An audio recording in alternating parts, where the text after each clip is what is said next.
Donald Trump has opened the door and the billionaires have stepped out of the shadows. They're no longer controlling politics from the back room. They're out there in full view, utterly shameless, controlling politics from the front. And the little you possess, they're coming after that too. Elon Musk has a fortune of over $400 billion. But now he's in charge of this extra governmental agency called DOGE, whose point is to slash spending right across government. And he says, yeah, we have to live within our means. That's why we need to cut this spending. No, he doesn't mean we, he means you. Elon Musk won't be cutting spending on the military-industrial complex. He won't be cutting spending on the vast military aid to Israel to pursue its genocide. It won't be cutting subsidies for billionaire-owned businesses, including Elon Musk's own businesses. Oh no. The purpose of the spending cuts which Musk and Trump are trying to force through is to cut taxes for the ultra-rich, cutting the spending which will benefit the working classes and the middle classes in America. Never has class war in the modern era been so blatantly and crudely waged. This is the billionaires against the rest, and though they are few in number, the billionaires are winning. It's so crude, it's so blatant, it's so obvious. But because they've found this cast iron means of distraction, people aren't seeing it. And the distraction is the oldest trick in the book, scapegoating. You point the finger elsewhere. But you can see the villains. They're there in plain sight. They were there sitting beside Trump at the inauguration. Those are the people causing the problem. But no, it's the immigrants. It's the Muslims. Disabled people. Oh yes, the disabled people. They're going to take your money away. There's an endless list of possible scapegoats who you could point the finger at.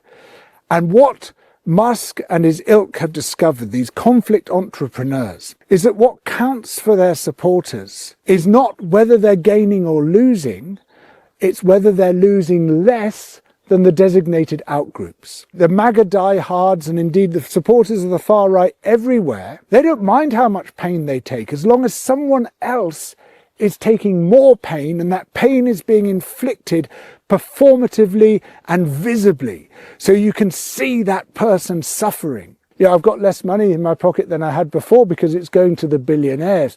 But that person, they're going to be thrown into Guantanamo Bay for having the temerity to be an immigrant to this country.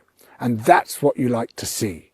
This is a pseudo-populism which covers up the realities of the great heist which is being perpetrated on the ordinary working and middle class people. You point to the scapegoat and people say, yes, kill the beast, kill the beast. But the beast is the one speaking to them.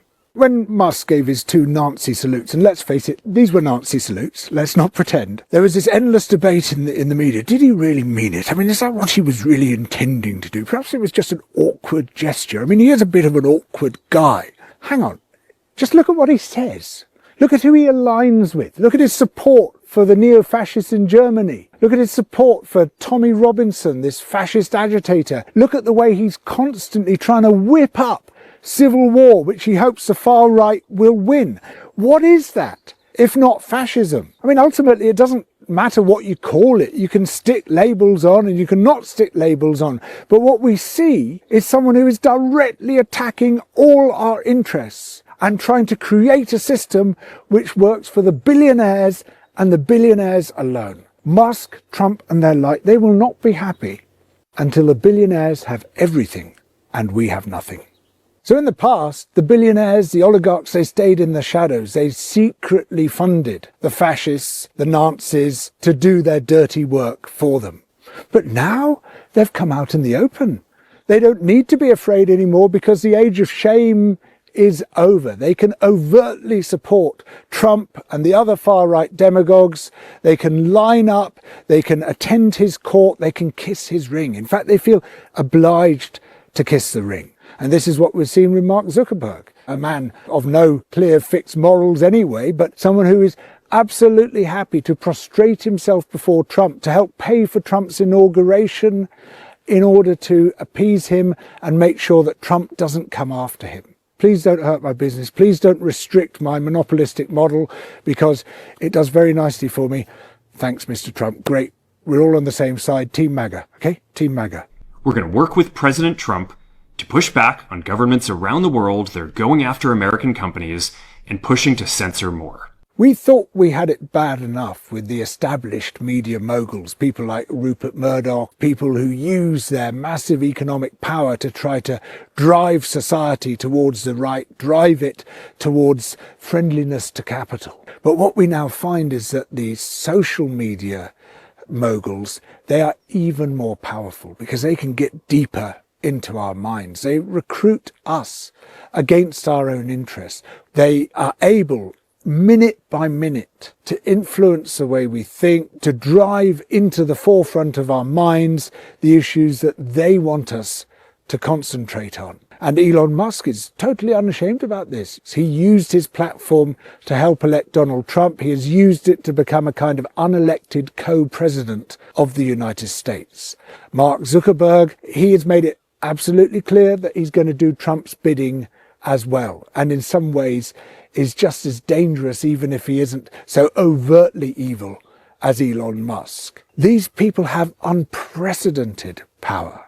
They make the media moguls of old look like pussycats by comparison to what they are able to do. The psychological warfare that they can wage is something which democracies are completely unprepared to combat.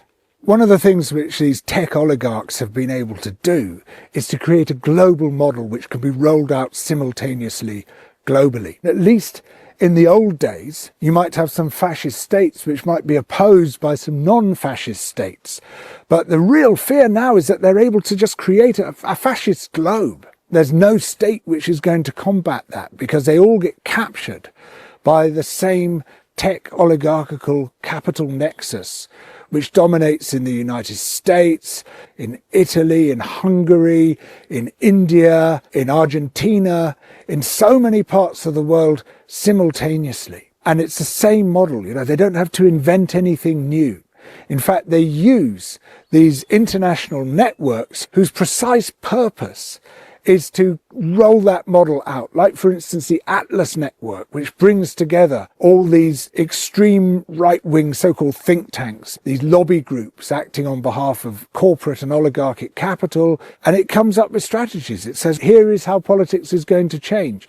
And we can apply this strategy whether we're in Argentina or whether we're in Hungary. It doesn't make any difference. It's the same approach. We can see Trump as some kind of alien who's landed from another planet and is just tearing our politics up. Or we could understand him. I see him as the product of a long-running political force called neoliberalism. And neoliberalism, which has dominated our politics since the 1980s, tells us government shouldn't solve your problems. We should leave that to this magical entity called the market. It's not really a market at all. It's actually just economic power. And unfortunately, politicians of all stripes have succumbed to this hegemonic ideology.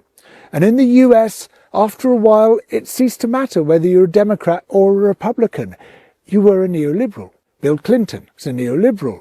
Barack Obama, a neoliberal. Hillary Clinton, a neoliberal. Joe Biden, a neoliberal. Kamala Harris, a neoliberal. They all basically, with some variations, stuck to that neoliberal script. And when governments will not make the interventions required to solve poverty, to solve environmental crisis, to solve the housing crisis, to solve the health crisis, to solve the education crisis, well, then people give up on them.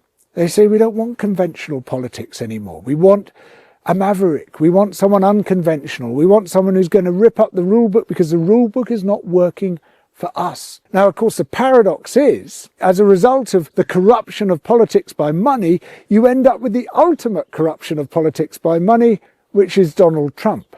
These new demagogues, they don't in any way solve the problem, but you can see how they are a product of the problem. There's one thing you could say for Donald Trump. He plunges in there. I mean, he plunges in there in an evil and horrendous way, but he's determined to change things, to change the whole system. But throughout the time, when the Democrats have been in charge, when Labour has been in charge here, they've been saying, oh, we can't change the system. No, the most you can hope for is a bit of incremental change, but not so much that you actually interfere with the profit-making machine. We can't change society. We can't change the basis of the economy. We can't change politics. They're constantly telling us to want less, to expect less.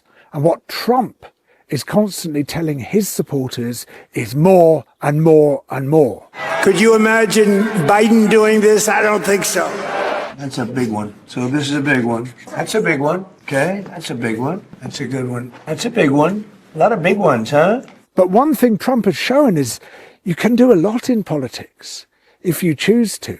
So why is it that the liberals and the centrists choose to do almost nothing, while people like Trump try to do almost everything? There's something to be learnt there. The only way we're going to fight these people is to build our own politics, and we have to build it from the grassroots up, from our local communities, from our neighbourhoods. Start creating political communities where we have direct and ongoing political control over our own lives, participatory, deliberative democracy, taking back control over the land that surrounds us, over the crucial resources. There are different ways of doing this in different places, but we have to create billionaire-proof spaces and then start building outwards from there, linking them up, creating alternative poles of power into which the billionaires can't intrude. Because if we don't do that, they will take everything. Double Down News has been holding oligarchs to account for years now, and it will keep doing so. That's a promise that we can make. So please support Double Down by becoming a patron through Patreon. Donald Trump has opened